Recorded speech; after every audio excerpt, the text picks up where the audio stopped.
বলেছি জ্বালানি খুব মেজর সংকট আসলে ছিল না। আমরা রাস্তায় গাড়ির যে কিউ ছিল সেটা পেট্রোল পাম্পগুলোতে আর এখন ওই পর্যায়ে নেই। সো তারপর আমরা ওই ফুয়েল পাস সহ অন্যান্য পদক্ষেপ চালিয়ে যাচ্ছি, কারণ যে কোনো সময় মধ্যপ্রাচ্য খুবই অস্থিতিশীল অবস্থায় রয়েছে, যে কোনো সময় সংকট তৈরি হতে পারে। এবং আমরা যেটা বলছি যে দেশের মধ্যে এক ধরনের প্যানিক তৈরি হয়, প্যানিক তৈরি হলে পরিস্থিতি আবার খারাপ হওয়ার সম্ভাবনা আমরা উড়িয়ে দেই না। সেই জন্য যে ফুয়েল পাস আছে সেইটার কার্যক্রম চলমান থাকবে, যাতে ভবিষ্যতে যে কোনো সংকট আমরা মোকাবেলা করতে পারি।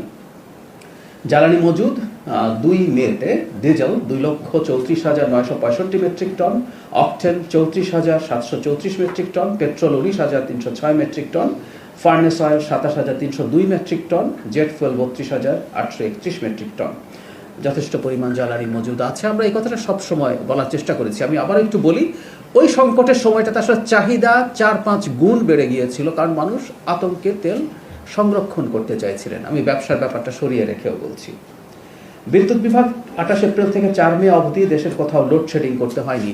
কোথাও কোথাও বিদ্যুৎ যায়, আপনারা নিশ্চয়ই জানেন। এই লোডশেডিং করতে না হলেও মানে বিদ্যুতের বিভ্রাট কিন্তু দুটো কারণে হয়। একটা হচ্ছে আমি যথেষ্ট উৎপাদন করতে পারিনি, এই সংকট থাকে। আর কখনো কখনো যেটা আমাদের সঞ্চালন সম্পর্কে সংকট হয়। আপনারা জানেন যে সঞ্চালন লাইনে সমস্যা হয়েছে, সেখানে কোনো ত্রুটির কারণে কোথাও কোথাও বিদ্যুতের সংকট হয়েছে, কখনো কখনো কোনো বিদ্যুৎ কেন্দ্র সংকটে পড়েছে। তবে আমরা এটুকু আবার একটু জনগণের উদ্দেশ্যে জানিয়ে রাখতে চাই, এটাও ইনফ্যাক্ট পুরো কৃতিত্ব আমরা সরকারের দিক থেকে না নিয়ে বলতে চাই যে এই সময়টা যথেষ্ট বৃষ্টি হয়েছে, ঠান্ডা আবহাওয়ার কারণে এই সংকটটা আমরা ফেস করিনি। কিন্তু সম্ভাবনা আমরা উড়িয়ে দেই না, আবার অনেক বেশি গরম পড়লে কিছুটা লোডশেডিং করা লাগতে পারে। কারণ হচ্ছে মধ্যপ্রাচ্য সংকটের কারণে বিদ্যুৎ উৎপাদনেও আমাদের চাপ তৈরি হয়েছে। জ্বালানি সংকট, আমরা প্রচুর তরল জ্বালানির কথা বলি, ওটাও তরল এলএনজি, কিন্তু এটা পরবর্তীতে গ্যাস হয়। আমাদের যেহেতু এলএনজি নির্ভর বিদ্যুৎ কেন্দ্র অনেক বেশি আছে, এটা প্রাপ্যতারও সংকট তৈরি হয়েছে।